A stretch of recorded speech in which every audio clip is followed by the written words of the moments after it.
அனைத்து கன்னிராசி நேயர்களுக்கும் 2025ஆம் ஆண்டு ஆங்கில புத்தாண்டு நல்வாழ்த்துக்கள்.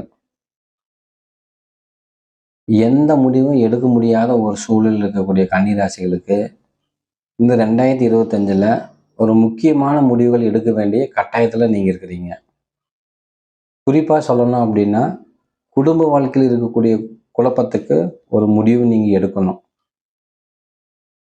யாராவது ஒருத்தருக்கு கடந்த காலகட்டங்களில் கிட்டத்தட்ட இந்த கடந்த 1.5 காலகட்டத்துக்கு யாராவது ஒரு குடும்பத்துக்கு நீங்கள் உதவி அப்படிங்கிற விஷயம் நீங்கள் செய்ய போயிருப்பீங்க. இப்போதான் அது புரிஞ்சது, ஏன்டா நம்ம உதவி செஞ்சோம் அப்படின்னு சொல்லி போட்டு. ஏன்னா அவங்க மூலியமா மிகப்பெரிய அளவு உங்களுக்கு பாதிப்பு கொடுக்கும். இந்த மிகப்பெரிய அளவு பாதிப்பு உங்கள் கணவன் மனைவியினுடைய சந்தோஷத்துலையும் அந்யூன்யத்துலையும் உங்களுக்கு பாதிப்பு கொடுத்துருக்கும். சரிங்களா? அந்த நொங்கு போட்டவன் ஒருத்தன் நோண்டி தின்னவன் ஒருத்தன் அப்படிங்கிற ஒரு சொல்லட்டுக்கு ஏற்றாற்போல் இந்த காலகட்டத்தில் உங்களுக்கு அந்த விஷயங்கள் எல்லாமே நடந்திருக்கும். இப்போவாவது அதை நீங்கள் புரிஞ்சு உங்களுக்காக உங்களுடைய குழந்தைங்களுக்காக நீங்கள் வாழ்கிறது ரொம்ப ரொம்ப நல்லது. இல்லை அப்படின்னா எதிர்வரும் காலகட்டங்களில் உங்களுக்கு மிகப்பெரிய பாதிப்புகளை உங்களுக்கு கண்டிப்பாக கொடுத்துரும். ரொம்ப ரொம்ப ஜாக்கிரதையாக இருங்க.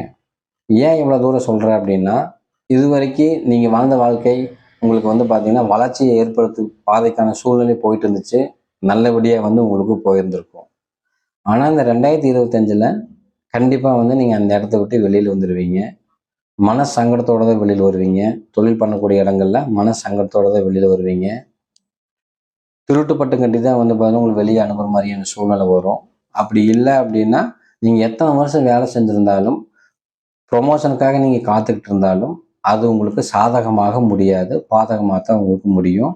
அதனால ஃப்ராக்சர் ஆஃப் செகண்டில் எதிர்பாராத விதமாக திடீர்னு நீங்கள் அந்த இடத்த விட்டு வெளியில் வர்றதுக்கான சூழ்நிலை இருக்கும்.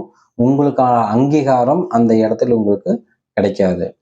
காலம் பதில் சொல்லும் அப்படின்னு சொல்லி போட்டு நீங்கள் வெளியில் வந்துடுவீங்க. உங்களை பார்த்து கண்டிப்பாக புரிஞ்சுக்குவாங்க. திரும்ப அதே இடத்துக்கு உங்களை கூப்பிடுவாங்க. ஆனால் நீங்கள் போக மாட்டீங்க. தொழில் மாற்றம் கண்டிப்பாக வரும். இருக்கிற தொழிலை நீங்கள் கண்டிப்பாக வெளியில் வந்துடுவீங்க. தொழில் செய்யும் இடத்துல உங்களை நிரூபிக்க வேண்டிய ஒரு சூழ்நிலைகள் உங்களுக்கு உருவாகும். அதுக்கு அவசியம் இல்லை அப்படின்னு சொல்லி போட்டு நீங்கள் வெளியில் வந்துடுவீங்க. இது வரைக்கும் நான் தொழிலில் என்னென்ன மிஸ்டேக் பண்ணிட்டு இருந்தேன், என்னென்ன தவறுகள் செஞ்சேன் அப்படிங்கிற விஷயம் எல்லாமே உங்களுக்கு வரக்கூடிய காலகட்டங்களில் தெரியும். இதுக்கு முன்னாடி கடந்த 2.25 வருஷம் வாழ்க்கையில் நான் என்னென்ன தப்பு பண்ணிட்டு இருந்தேன் அப்படிங்கிற விஷயம் உங்களுக்கு தெரியப்படுத்தி இருக்கும். இப்போ தொழிலில் நான் என்னென்ன தப்பு பண்ணிட்டு இருக்கிறேன் அப்படிங்கிற விஷயம் உங்களுக்கு தெரியப்படுத்தி இருக்கும். அதனால 2 விஷயமே உங்களுக்கு நல்லது தான். ஏன்னா நம்ம வாழ்க்கையை ஆரம்பிக்கிறதுக்கு முன்னாடி நமக்கு எல்லா விஷயங்கள் தெரியறது ரொம்ப ரொம்ப நல்லது தான். அதனால உங்களுக்கு இயற்கையாகவே உங்களுக்கு காலங்கள் கொடுத்துருக்குது. அதனால உங்களுக்கு எல்லாமே நல்ல விஷயங்கள் நடக்கும். தைரியமாக நீங்கள் இருந்துக்குங்க. பார்ட்னர்ஷிப்பில் உங்களுக்கு தொழில் இருந்துச்சு அப்படின்னா கண்டிப்பாக பார்ட்னர்ஷிப் பிரிஞ்சிருவாங்க. அந்த பார்ட்னர்ஷிப்பு கிட்ட உங்களுக்கு உழைப்புக்கேற்ற ஊதியத்தை நீங்கள் கேட்டு வாங்கணும். நீங்கள் கேட்கலன்னா அவங்க தரமாட்டாங்க.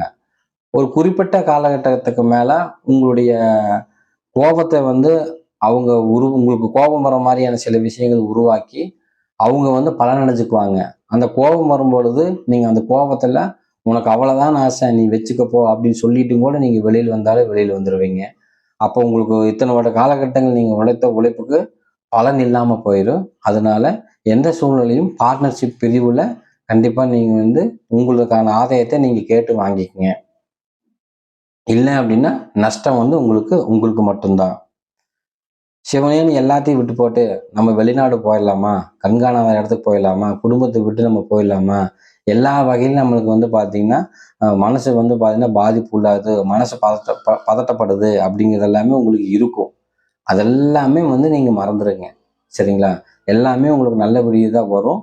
ஒவ்வொரு விஷயத்தையும் உங்களுக்கு காலம் தெரியப்படுத்தும்.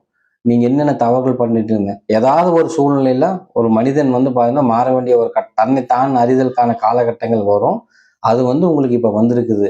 இது 60 வயசு ஆனாலும் சரி, 40 வயசாக இருந்தாலும் சரி, 25 வயசு இருந்தாலும் சரி, அதுக்கான காலகட்டங்கள் தான் உங்களுக்கு இருக்கு. இது வரைக்கும் படிப்பில் இருந்த பாதிப்புகள், சோம்பேறித்தனமான ஒரு விஷயங்கள் எல்லாமே உங்களுக்கு மாறும். படிக்கிற குழந்தைகளுக்கு வரக்கூடிய காலகட்டங்களில் நல்ல அமைப்பு உங்களுக்கு இருக்கும். படிச்சுட்டு இருக்கிறவங்களுக்கு வந்து வேலைக்காக எதிர்பார்த்துட்டு இருந்தீங்க அப்படின்னா கண்டிப்பாக கேம்பஸ் இன்டர்வியூ செலக்ட் ஆகிட்டு நீங்கள் வந்து வெளியில் வருவீங்க. நல்ல ஒரு கம்பெனி அப்படிங்கிறது உங்களுக்கு உருவாக்கும். தாய் தந்தை படிச்சிருக்கக்கூடிய குழந்தைகளுக்கு தொழில் நிமித்தமாக தாய் தந்தையை விட்டு நீங்கள் பிரிந்து போகக்கூடிய ஒரு சூழ்நிலைகள் உருவாகும். அந்த நேரத்தில் வந்து அம்மா வந்து பாசம் காமிச்சு அந்த தொழிலுக்கு வந்து பார்த்தீங்கன்னா உங்களுக்கு தடை போடுவாங்க. அப்போ நான் அதுக்கு நீங்கள் முக்கியத்துவம் கொடுத்தீங்க அப்படின்னா நல்ல தொழில் அப்படிங்கிற விஷயம் வந்து உங்களுக்கு அமையாமல் போயிடும். அதனால தொழிலுக்கு ரொம்ப ரொம்ப முக்கியத்துவம் கொடுங்க. கண்டிப்பாக உங்களுக்கு நல்ல அமைப்பு வந்து உங்களுக்கு இருக்குதுங்க. சரிங்களா? தாயினுடைய அதிகப்படியான பாசத்துல இருந்து உங்களால வெளியில வர முடியாத ஒரு சூழ்நிலை உருவாயிரும். அதுல வந்து கொஞ்சம் ஜாக்கிரதையாக நீங்க இருந்துக்குங்க. இது வந்து இந்த தாயினுடைய உங்களுடைய பேச்சுக்கள் எல்லாமே வந்து கருத்து வேறுபாடுக்கு போய் நின்றோம்.